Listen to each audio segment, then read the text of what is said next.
Birinci sual 5 üstü 2x plus 1 böyükdür 25 bərabərsizliyini həll edin. 5 üstü 2x plus 1 olduğu kimi qalır. Böyükdür. 25'in yerine yazırıq 5'in kvadratı. Burada 5'ləri atırıq. 1'dən böyük olduğuna görə böyükdür işarəsi olduğu kimi qalacaq. 2x plus 1 böyükdür 2'dən. 1'i keçiririk sağ tərəfə. 2x olduğu kimi qalır. Böyükdür. 1'i keçirib sağ tərəfə 2'dən çıxırıq. Qalır 1. X böyükdür. 1'i də 2'yə bölürük. Qalır 2'də 1. X böyükdür 2'də 1'dən. 2'də 1'dən böyük olan ədədlər. Yəni 2'də 1'dən müsbət sonsuzluğa. İkinci sual. Kubun bir üzünün sahəsi 10 olarsa səthinin sahəsini tapın. Kubun 6 üzü var. Bir üzünün sahəsini biliriksə, tam səthinin sahəsini, bu da səthinin sahəsi deyirsə, tam səthinin sahəsi nəzərdə tutulur. 6 üz olduğuna görə 6'nı vururuq 10'a, edir 60. Kubun tam səthinin sahəsi olur 60. Üçüncü sual. AN ardıcılığı verilib, ikinci həddini tapın. İkinci həddini soruşursa, deməli biz n'in yerinə 2 yazmalıyıq. A2, harada n gördüksə yerinə 2 yazırıq. A2 bərabərdir 4 vurulsun 2 plus 7. Bu olacaq 8 plus 7 bərabərdir 15. Deməli ikinci hədd olacaq 15. Dördüncü sual. Uzunluğu 40 cm olan düz xətt parçası hər hansı düz xətlə 60 dərəcəli bucaq əmələ gətirir. Bu parçanın həmin düz xətt üzərində proyeksiyasını tapın. Əvvəlcə düz xətt çəkək. Bunun uzunluğu belə bir şey çəkək. Bunun uzunluğu 40 cm olsun. Digəri ilə düz xətlə 60 dərəcəli bucaq əmələ gətirir. 40 cm uzunluqlu parçadır. Düz xətlə 60 dərəcəli bucaq əmələ gətirir. Bu parçanın həmin düz xətt üzərində proyeksiya. Proyeksiyanı tapmaq üçün buradan perpendikulyar endirməliyik. Və burada qalan bu hissə olur həmin o 40 cm-lik parçanın proyeksiyası. Proyeksiyanı kölgə kimi başa düşə bilərik. Bu parçanın kölgəsi buradadır. Belə başa düşə bilərik. Bura 60, bura 90-dırsa, onda bura 30 dərəcə olacaq. 30 dərəcəli bucaq teoreminə görə 30 dərəcəli bucaq qarşısındakı katet hipotenuzun yarısı olur. Hipotenuz 40 olduğuna görə 40'ın yarısı olacaq 20. Proyeksiya oldu 20. Beşinci sual. Tənliyi həll edin. Əvvəlcə bunun hər tərəfini gəlin 2'yə vuraq. 2 vurulsun sinus 2x vurulsun kosinus 2x bərabərdir. 4'də 1 2'yə vursaq, 2 ilə 4 ixtisar edəcək, qalacaq 2'də 1. İndi burada sinus 2 alfanın düsturu alındı. Deməli, sinus 2 alfa bərabərdir. 2 vurulsun sinus alfa vuraq kosinus alfaya. Bu düsturdan istifadə etsək bunu sinus, burada alfanın yerində bizdə 2 alfa durur. Ona görə bunun 2 qatını götürəcəyik. Sinus, necə ki burada 2 qatıdır, burada da 2 qatını götürəcəyik, yazacağıq 4x bərabərdir 2'də 1'ə. Belə bir sadə trigonometrik tənliyi aldıq. Sonra isə sinus x'in düsturunu yazırıq. 4x bərabərdir. Sinus x'in düsturu necə idi? Mənfi 1 üstü k arc sinus a. A'nın yerində 2'də 1 var. Arc sinus 2'də 1 plus pi k. Bu düsturdur. Sinus x bərabərdir a tənliyinin düsturudur. İndi biz sinus 2'də 1'i neçədə alır? Onu yerinə yazaq. 4x bərabərdir. Mənfi 1 üstü k vurulsun. Sinus 2'də 1'i 30 dərəcədə alır. Ona görə arc sinus 2'də 1'in yerinə yazırıq. Pi böl 6. Pi böl 6 30 dərəcədir. Plus pi k'nı da olduğu kimi saxlayırıq. İndi hər tərəfi 4'ə bölsək biz x'i tapa bilərik. X bərabərdir. Mənfi 1 üstü k vurulsun. Pi böl 6'nı 4'ə bölsək pi böl 24 eləyəcək. Pi k'nı da 4'ə bölsək elə pi k böl 4 olduğu kimi qalacaq. Cavabımız olacaq C variantı. 6-cı suala keçək. Funksiyanın təpə nöqtəsi hansı rübdə yerləşir? Kvadratik funksiyada parabolanın təpə nöqtələrini tapmaq üçün mənfi b böl 2a düsturundan və mənfi diskriminant bölünsün 4a düsturundan istifadə edirik. Əvvəlcə bunu tapaq. Mənfi b-nin yerində mənfi 8 var. 2 vurulsun. A-nın da yerində mənfi 2 var. Bu elədi mənfi 8 bölək mənfi 4. Bu elədi 2. İndi digərini hesablayaq. Yəni diskriminantın düsturunu yazaq. Diskriminantın düsturu necə idi? B kvadratı çıxılsın 4AC 4-anı da olduğu kimi saxlayırıq. Qiymətləri yerinə yazaq. Burada 2-ni x-in yerinə yazıb da tapmaq olardı y-i. Absisimiz 2-dir. Yəni x-in qiyməti 2-dir. Y-in qiymətini də biz tapa bilərdik. 2-ni yerinə yazmaqla. X-in yerinə 2 yazmaqla. Amma düsturla gəlin tapaq. Düsturda təkrar eləmiş olarıq. Deməli, yazırıq yerinə. B-nin yerinə yazırıq yenə. 8-in kvadratı 64 eləyəcək. Mənfi 8-in kvadratı 64 eləyir. 4 vurulsun. A-nın yerində mənfi 2 var. Mənfinin ilə mənfi bir-birini müsbət eləyəcək. Bura 2 yazdıq. Vurulsun. C-nin yerində də 3 var. Onu da yazdıq yerinə. Bölünsün. 4 vuraq. Mənfi 2. Mənfi 2-nin də 2-sini bura yazıram. Mənfilər bir-birini müsbət elədi. Burada müsbət oldu. Bərabərdir. Məxrəc oldu 8. 64 üstə gələk. 8, 24. Plus 24. Bu da eləyəcək. 88 bölək 8. Bu da eləyir 11. 2 və 11 oldu. 2 və 11 hər ikisi müsbətdir. Bu, deməli, hər ikisi müsbətdirsə birinci rübə düşəcək. X də müsbətdir. 2. Y də müsbətdir. 11. Deməli, bu harada yerləşir? Birinci rübdə yerləşir. Hər ikisi müsbət olduğuna görə birinci rübdə yerləşir. 7-ci sual. Belə bir nisbət verilib. Y-i tapın deyir. Gəlin, x-i götürəcəyik burada. X-i götürürük 7-də 1k. X-i götürürük 7-də 1k. Y-i götürürük 3-də 1k. Z-i də götürürük 21-də 1k. 21-də 1k. İndi gətirək burada yerinə yazaq. 5 vurulsun. X-in yerinə yazırıq 7-də 1k. 7-də 1k, yəni 7-də k. Çıxılsın. 2 vurulsun. Y-in yerinə yazaq 3-də 1k-nı. Yəni 3-də k. Plus z.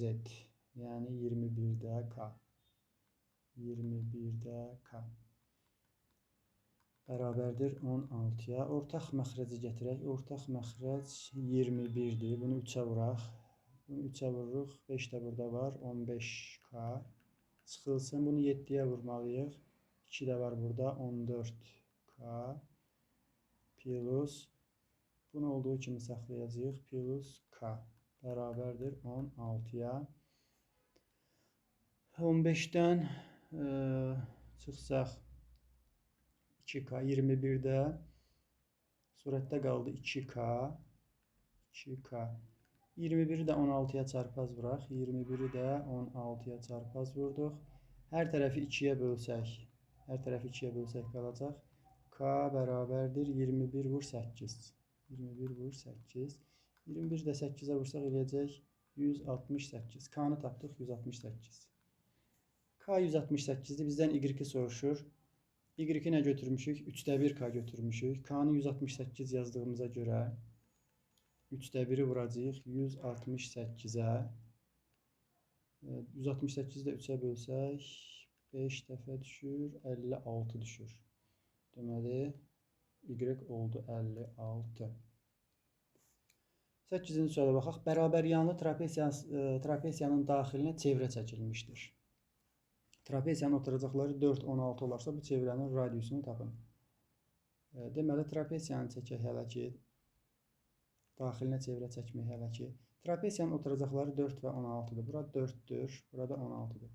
Əgər trapesiyanın daxilinə çevrə çəkilibsə, onda qarşı tərəflərin cəmi bir-birinə bərabər olmalıdır. Yəni bu bərabəryanlı trapesiyadır. Yan tərəfləri x götürsək, daxilə çevrə çəkilibsə, qarşı tərəflərin cəmi bir-birinə bərabər olmalıdır. 4 üstə gələk 16, 2x bərabərdir 20-yə, x bərabərdir 10-a. Yəni yan tərəflər oldu 10. Yan tərəflər oldu 10. Daxilə çəkilmiş çevrənin radiusunu tapmaq üçün biz əvvəlcə hündürlüyü tapmalıyıq. Trapesiyanın daxilinə çevrə çəkilibsə, hündürlüyün yarısına bərabər olur. Hündürlüyün yarısına bərabər olur radius. R bərabər olur h bölünsün 2-yə. Yəni biz hündürlüyü tapmalıyıq ki, onun yarısını götürüb radiusu tapa bilək. Buradan hündürlük çəkdik. Buradan da bir dənə hündürlük çəkək. Deməli, bura 4-dürsə, bura düzbucaqlı olduğuna görə burada 4 olacaq. 16-dan 4-ü çıxsaq qalacaq 12. 12-ni də yarıya bölürük. 6-sı bura düşür, 6-sı bura. Deməli, 16 nə oldu? 16-nın 6-sı bura, 6-sı bura, 4-ü də bura getdi. İndi buradan Pifaqor teoremi ilə h-ı tapa bilərik. 6, 8, 13 bucağıdır. Qısa yoldan da gedə bilərsiniz. Deməli, h-ın kvadratı plus 6-nın kvadratı. Pifaqorla yazırıq bura. H-ın kvadratı plus 6-nın kvadratı bərabərdir 10-un kvadratına. H kvadratı bərabərdir 100-dən 36-nı çıxsaq 64 qalacaq. H oldu 8. 6, 8, 13 bucağı. H oldu 8. Hündürlük 8-dirsə, hündürlüyün də yarısı 4. 8-in də yarısı 4. Deməli, nə oldu? Radiusumuz oldu 4. 9-cu suala baxaq. Şagird verilən testlərin əvvəlcə 60%-ni, sonra isə qalan testlərin 25%-ni həll etdi. Şagirdin neçə faizi həll edilməmiş qaldı? Həll edilməyənləri soruşur. Əvvəlcə biz ümumi testləri götürək 100%. Ümumi testləri götürdük 100%. Şagird bunun əvvəlcə 60%-ni həll edib. 60%-ni həll edib. Yerdə nə qədər qalıb? Yerdə qalıb 40%. Ondan sonra o qalan testlərin 25%-ni həll edib. Gəlin 40-ın 25%-ni tapaq. 40-ı vururuq 25-ə, bölürük 100-ə. 25 ilə 100 4 qaldı 10. 10%. Yəni bu 40-ın 25%-ni yerinə yetirib. 40-ın 25%-i 10-dur. Yəni bu 40-ın 10-unu da həll eləyəcək. 40-ı silirəm buradan. 10-unu da həll elədi. Qaldı 30-u. Yəni 30% qaldı. Ümumi 70%-ni həll elədi. Əvvəl 60-ını eləyib, sonra 10-unu. Cəmisi 70%-ni həll edib, sonra isə 30%-i qalıb cəmisi. 10-cu sual, tənliyin kökləri cəmini tapın. Əvvəlcə bunu gəlin ortaq məxrəcə gətirək. X kubu plus 4x kvadratı çıxılsın 8x bölünsün. Məxrəci müxtəsər vurma düsturundan x çıxılsın 2, x üstə gəl 2 yazırıq. Burada da gəlin bunun yerində 2 ilə x-in yerini dəyişib qarşıya mənfi çıxardaq. Çıxılsın x çıxaq 2, surətdə də x olduğu kimi qaldı. Bərabərdir. Bunu sağ tərəfə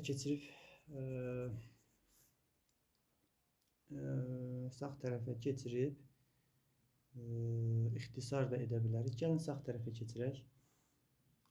X ikinci kəsri bərabərliyin sağ tərəfinə keçirsək müsbət olacaq və tənliyimiz bu şəkildə düşəcək. Burada x fərqli olmalıdır 2-dən. Çünki x 2 olsa kəsirin məxrəci 0 olacaq və mənası olmayacaq. Hər tərəfi x çıxaq 2-yə vuraq. X fərqlidir 2-dən. Hər tərəf x çıxaq 2-yə vursaq bunlar gedəcək. Buradan da x-i gəlin mötərizi xaricinə çıxardaq. Əvvəldən çıxardaydıq. Gəlin elə burada çıxardaq. X-i mötərizə xaricinə çıxardaq surətdə. X-i mötərizi xaricinə çıxarsaq buradan. Burada qalır x-in kvadratı plus 4x minus 8 çıxılsın 8. İndi hər tərəfi də gəlin x-ə bölək. Burada 0 x-in köküdür. X bərabərdir 0-a. Çünki x-ə 0 versək, sağ tərəfdə 0 olacaq, sol tərəfdə 0 olacaq və bir-birinə bərabər olacaq. Yəni x bərabər 0 tənliyin köküdür. Buradan x'ləri də ixtisar elədik. Yerdə qaldı x kvadratı plus 4x çıxılsın 8 bərabərdir 1. 1'i də burada x plus 2'ye gəlin çarpaz vuraq. X plus 2'ni də 1'ə çarpaz vursaq, elə x plus 2 olduğu kimi qalacaq. Bunları da sol tərəfə keçirək. X kvadratı plus 4x-dən x'i çıxsaq 3x qalacaq. 2'ni də burada keçirsək -10 bərabər 0-a. İndi burada tənliyin köklərini soruşur. Burada Viet teoremi ilə həll eləsək, tənliyin kökləri nə olur? X1 bərabərdir -5'ə. X2 də bərabərdir 2'yə. Vuranda -10 eləyir. Toplayanda da əks işarə ilə -3 eləyir. Burada başda demişik x2-dən fərqlidir. Yəni bunu kök kimi götürə bilmərik biz. Və -5 ilə 0'ı götürəcəyik. 0 ilə -5'i toplayanda eləyəcək -5. Burada x -2'dən də fərqlidir. X -2'dən də fərqlidir. Çünki -2'ni yerinə yazanda burada da məxrəc 0'a çevrilir. Əgər köklərdən biri -2 olsaydı, onu da kənar kök kimi götürməyəcəkdik. Çünki kəsirin məxrəci 0 olur.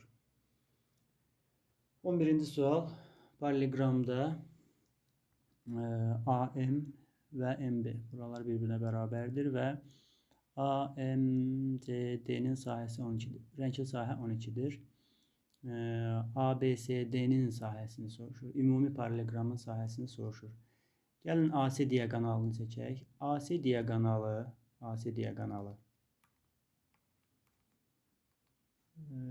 paralleqramın sahəsini yarıya bölür. AC diaqonalı paralleqramın sahəsini yarıya bölür. CM medianı da bu ABC üçbucağını yarıya bölür. ABC üçbucağının sahəsini yarıya bölür. Yəni buranın sahəsi ilə buranın sahəsi bir-birinə bərabərdir. Eyni zamanda diaqonal da sahəni yarıya böldüyünə görə, diaqonaldan yuxarı 2x olduğuna görə diaqonaldan aşağı da 2x olacaq sahələr. Onda bu rəngli hissələr x ilə 2x, rəngli hissələrin sahəsini bilirik. 12 verilib bizə. Deməli 3x bərabərdir 12'yə, x bərabərdir 4'ə. X 4'dür. X'in 4 olduğunu tapdıq. Ümumi paralleqramın sahəsini soruşur. Ümumi paralleqramın sahəsi 4x-dir. Ümumi paralleqramın sahəsi 4x-dir. X'in də yerinə 4'ü yazsaq 4 vur 4 eləyəcək 16.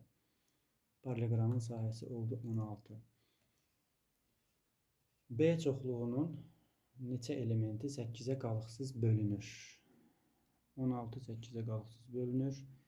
24 8'ə bölünür. 32 8'ə bölünür. 36 8'ə bölünmür. Qaldı mı? 1, 2, 3 dənə olur. 3 dənə. Bir də baxaq 14 bölünmür. 20 bölünmür. 30 bölünmür. 28 də bölünmür. 3 dənə bəli.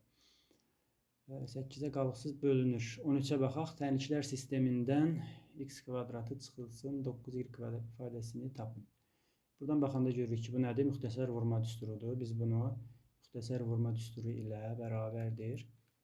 X çıxılsın 3y, x üstə gələk 3y kimi yaza bilərik. Buradan da qiymətlərin yerinə yazsaq, x çıxaq 3y-in qiyməti 1'dir. X plus 3y-in də qiyməti 7'dir. Bir də 7'yə vururuq, olur 7. İfadənin qiymətini hesablayın deyir.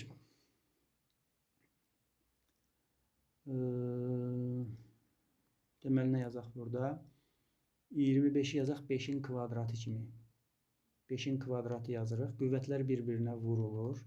2 ilə 3 bir-birinə vurulur, olur 5 üstü 6 plus 5 vurulsun. Burada da qüvvət cüt ədəd olduğuna görə mənfini aparır, qalır 3 üstü 6 bərabərdir. 5 üstü 6'dan burada 2 var. Kökün dərəcəsi 2'dir. 2 ilə 6'nı ixtisar edirik. 5 üstü 3 qalır. Plus 5 vurulsun. Burada da yenə 2 kökün dərəcəsi 2'dir. 2 ilə 6'nı ixtisar edirik. Burada da 3 üstü 3 qalır. 2'yə ixtisar edirik. 5 üstü 3 eləyir 125. 3 üstü 3 eləyir 27. 125 üstə gələk bu neçə eləyir? 135 eləyir. Bunları da toplasaq 260 eləyir. 260. 15-ci sualda hesablayın deyir.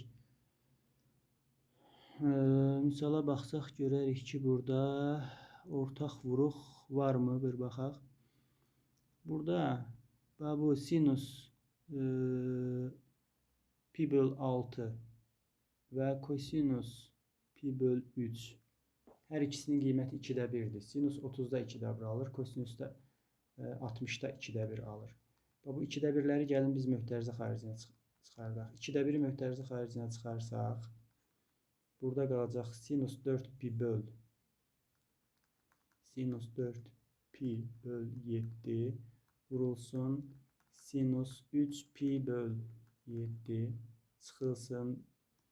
Burada da qalacaq kosinus 4 pi böl 7 vurulsun. Kosinus 3 pi bölünsün 7. Bu da kosinus alfa plus beta'nın düsturudur. Kosinus alfa plus beta'nın düsturudur. Amma burada əvvəl kosinus, sonra sinus gəlməliydi. Ona görə mənfisini götürəcəyik.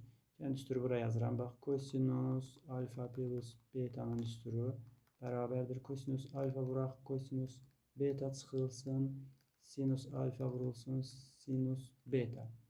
Bu kosinus alfa plus beta'nın düsturudur. Görürsünüz, burada kosinusdan sinusu çıxmayacaq, amma sinusdan kosinusu çıxıblar. Ona görə bunun mənfisini götürəcəyik. Bərabərdir. Mənfi 2-də 1 kosinus 4 pi böl alfa plus beta. Yəni 4 pi böl 7 ilə 3 pi böl 7-ni toplayacağıq. 3 pi böl 7-ni toplayacağıq. Bərabərdir. Mənfi 2-də 1 vurulsun. Kosinus 7-də 7 pi. 7-də 7 pi də elə pi eləyir. Kosinus pi'də mənfi 1 alır. Kosinus pi'də mənfi 1 alır. Mənfi 1 də mənfi 2-də 1'ə vursaq olacaq müsbət 2-də 1.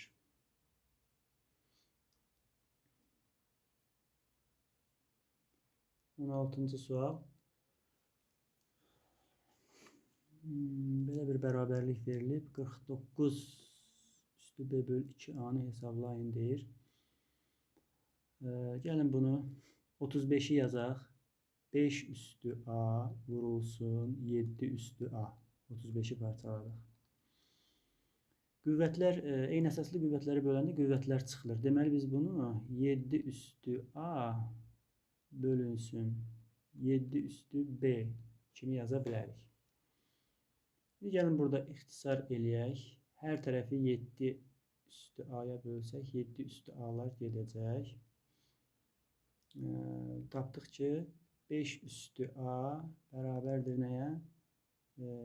1 bölünsün 7 üstü b'yə. Bunu hələ ki belə saxlayaq. İndi bunu sadələşdirək.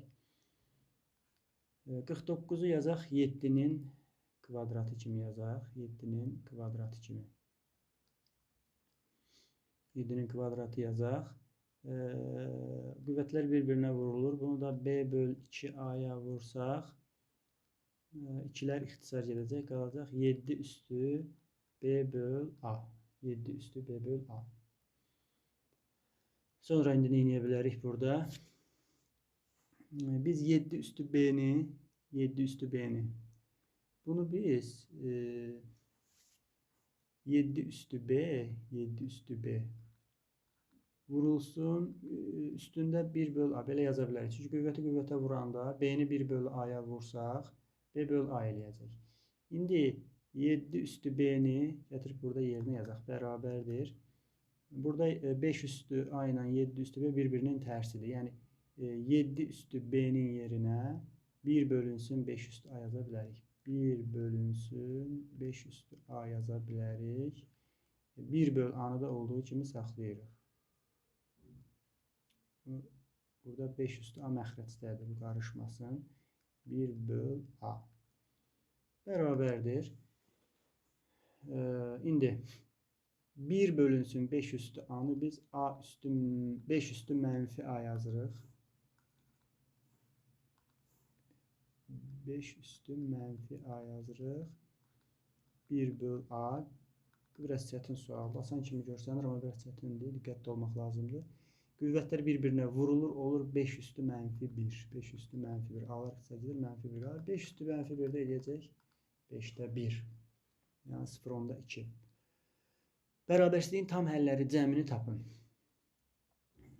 Modul bərabərsizliyi. Modul bərabərsizliyi həll edəndə 2x çıxılsın 1 kiçik bərabərdir 3-dən. Bir bunu həll etməliyik. Bir də 2x çıxılsın 1 böyük bərabərdir -3-dən. Həm 3-ün işarəsini dəyişdik, həm də kiçik bərabər idi, böyük bərabər elədik. Bu iki bərabərsizliyi həll edib bunların kəsişməsini götürmək lazımdır. Kiçikdir, kiçik olanda kəsişməsini götürürük, böyük olanda isə birləşməsini. İndi bu kiçikdirsə, bu iki bərabərsizliyin kəsişməsini götürəcəyik. 2x kiçik bərabərdir -1 keçir, toplanır 4 olur. X kiçik bərabərdir 4-dən. Yəni 4-dən kiçik ədədlər. O birisinə baxaq. 2x böyük bərabərdir. -1 keçir, müsbət olur. -2 qalır.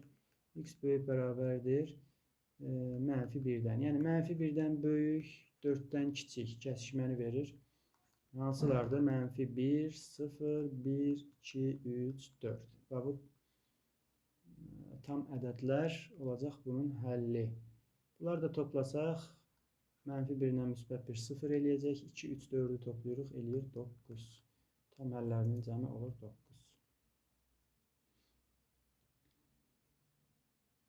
Ədədin natural bölənlərindən neçəsi təkdir?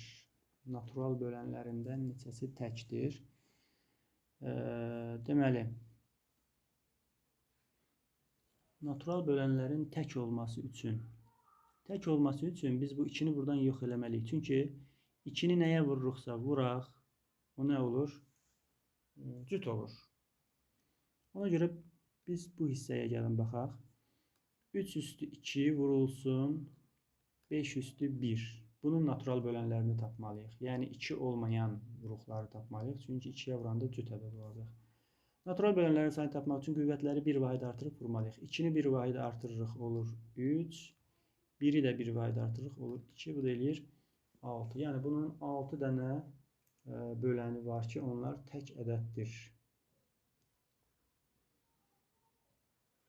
19-cu sualda ifadəsi A-nın hansı qiymətində ən böyük qiymətini alır? Hansı qiymətində ən böyük qiymətini alırsa, -b bölünsün 2A düsturundan istifadə etməliyik. Amma ən böyük qiymətin özünü soruşsaydı, -d bölünsün 4A-dan istifadə eləyərdik. İndi bizdən ən böyük, ən kiçik qiyməti soruşmur. Ən böyük qiyməti nə zaman alır, onu soruşur. Yəni, bunu tapacaq. Burada da A bizi çaşdırmasın. Gəl, buradakı A-ları x eləyək. Buradakı A-ları x eləyək ki, bizi çaşdırmasın. Bərabərdir -b-nin yerində durub 18. 2 vurulsun. A əmsaldır, -3'dür. -3'dür. Bu da bərabərdir. Mənfilər burada bir-birini aparır. Qalır 18 böl 6. Bu da eləyir 3. Yəni A-nın yerinə 3 yazsaq, bu ən böyük qiymətini alar. Olarsa şəkildə fiqurun perimetrini hesablayın. AB-ni 17 verib, BC-ni də 15 verib. Və biz bu parçanı buradan silib bura çəksək, bu parçanı da buradan silib bura çəksək, bunu silib bura çəksək, bunu da silib bura çəksək, nə alınacaq? Düzbucaqlı alınacaq. Düzbucaqlının perimetrini də P bərabərdir 2 vurulsun 15 üstə gəl 17 düsturundan yazırıq. 2 vurulsun 32 bərabərdir 64. Perimetr oldu 64. Uzunluğu 8 olan AB parçası müstəvini O nöqtəsində kəsir. Müstəvi olsun, bu da AB parçası olsun. AB parçasıdır. O nöqtəsində müstəvini kəsir. B nöqtəsindən müstəviyə qədər məsafə 4'dür. O'dan B'yə qədər məsafə 5'dir. A nöqtəsindən müstəviyə qədər məsafəni tapın. AB-nin uzunluğu 8 idi. Bura 5'dirsə, burada qalacaq 3. 8-dən 5 çıxdı, qaldı 3. A nöqtəsindən müstəviyə qədər məsafəni soruşur. Yəni buranı soruşur. Burada x-dir. Bu iki üçbucaq bir-birinə oxşardır. Oxşarlıqla yaza bilərik. Və bura qarşılıqlı bucaqlardır. Bir-birinə bərabərdir. Alfa, alfa. Burada 90, burada 90. İki bucaq bərabərsə deməli oxşardır. Şimdi gəlin bölək. Burada alfanın qarşısında 4 var. Burada da alfanın qarşısında x var. Bucaqların qarşısına uyğun olaraq bölürük. Burada 90'ın qarşısında 5 var. Bu birisi 3 bucaqda da 90'ın qarşısında 3 var. Çarpaz vururuq. 5x bərabər 12'yə. X də bərabərdir. 12'ni 5'ə bölürük. Düşür 2 onda 4. Həll tələb olunan suallara gəldik. Diaqramda Vaqifin bir həftənin 6 günü üzrə dərs oxumağa sərf etdiyi saatların miqdarı göstərilmişdir. Diaqrama əsasən moda və medianı tapın. Moda nədir? Ən çox təkrarlanandır. Median isə sıra ilə düzüb sayını ortadakını tapmalıyıq. Deməli, birinci gün 3'dür. İkinci gün 4'dür. Üçüncü gün 5'dir. Dördüncü gündə 5'dir. Beşinci gün 4'dür. Altıncı gündə 4'dür. Ən çox təkrarlanan ədəd 4'dür. Deməli, moda oldu 4. Medianı tapmaq üçün biz bunları sırayla düzməliyik. 3, 4, 4, 4, 5, 5 sırayla düzdük. İndi ortadakı ədədi tapmalıyıq. Burada görürük ki, ortada ədəd yoxdur. Ona görə bu ikisini toplayıb 2'yə bölürük. 4 ilə 4'ü toplayıb 2'yə bölsə, elə yenə də 4 eləyəcək. Deməli, moda da 4'dür, median da 4'dür. Hər ikisi 4'dür. 23-cü suala baxaq. A parametrinin müxtəlif qiymətlərindən asılı olaraq y bərabərdir ax kvadratı funksiyasının qrafiki verilmişdir. Təsadüfi seçilmiş iki qrafikdə A-nın 0-1 arasında olma ehtimalını tapın. Deməli, əgər buradakı A 1-dən böyükdürsə, parabolanın qolları yığılır. Yəni, bu əsas qrafik budur da, əsas qrafik budur. Yığılır, 4 dənəsi yığılıb. 4 dənəsində A 1-dən böyükdür. Amma əgər A 0-1 arasında yerləşirsə, parabolanın qolları açılır, daha geniş olur. Və burada görürsünüz, 3 dənəsi daha genişdir. Yəni, bu 3 dənəsində A 0 ilə 1 arasında yerləşir. 4 dənəsində isə A 1-dən böyük olmalıdır. İndi deyir ki, bunları tapdıq. Bunları tapandan sonra ehtimal hesablamalıyıq. İndi təsadüfi seçilmiş iki qrafikdə hər ikisi burada olmalıdır. Deməli, kombinzon neçə dənədir? 1, 2, 3 dənədir. 3 dənədir. Hər ikisi burada yerləşməlidir. Yəni, 3 dənədən ikisi lazımdır. Bunu surətə yazacağıq. Məxrəcə isə cəmi neçə dənə parabola var burada? İndi burada x kvadratının özünü götürürük, yoxsa yox, ona bir də baxaq. Parametr qiymət azalıq qrafiki verilmişdir. İki qrafikdə olmasa. Bəli, burada yəni ümumi olaraq parabolaların hamısını götürəcək. 1, 2, 3, 4, 5, 6, 7, 8 dənə parabola var burada. 8 dənədən, bu ümumi hallardır. 8 dənədən ikisi lazımdır. Ümumi hallar 8 dənədən ikisi lazımdır. Əlverişli hallar isə 3 dənədir burada. 3 dənədən ikisi lazımdır bizə. Kombinzon 3-dən 2. İndi bunu hesablasaq biz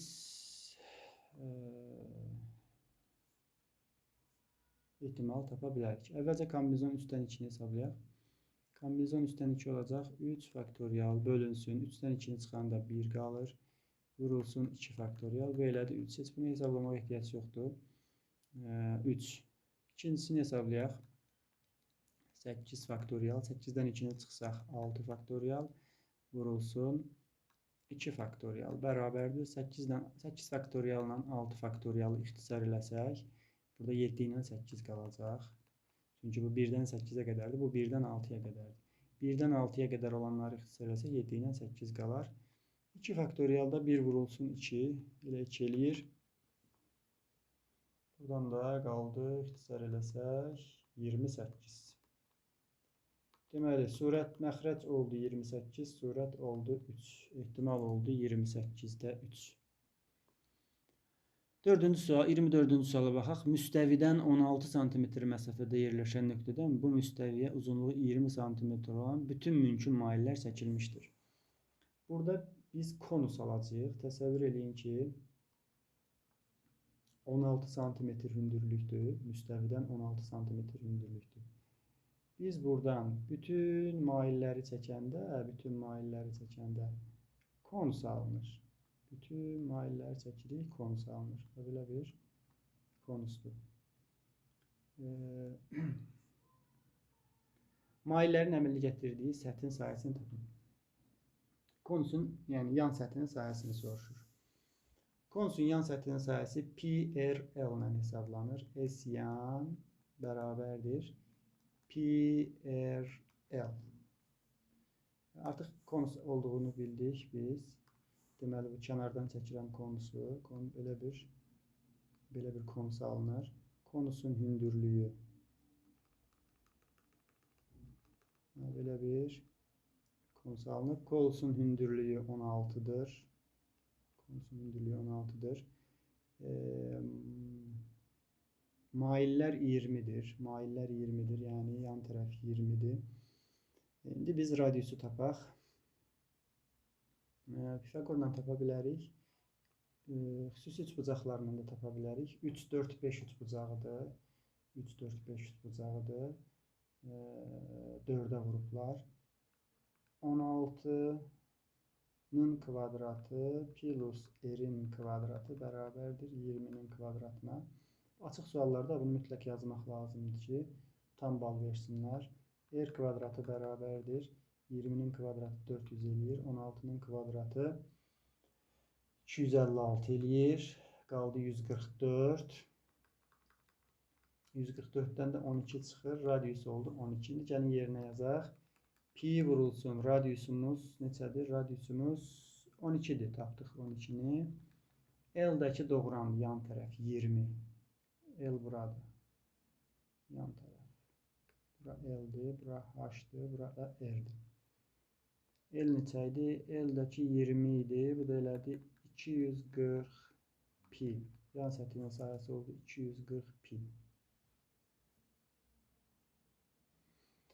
Sonuncu sual. Diaqramda ABCD paralelogramının təpə nöqtələri üçün koordinatlar verilmişdir. Paralelogramın CD tərəfinin orta nöqtəsinin koordinatlarını tapın. Gəlin paralelogram çəkək.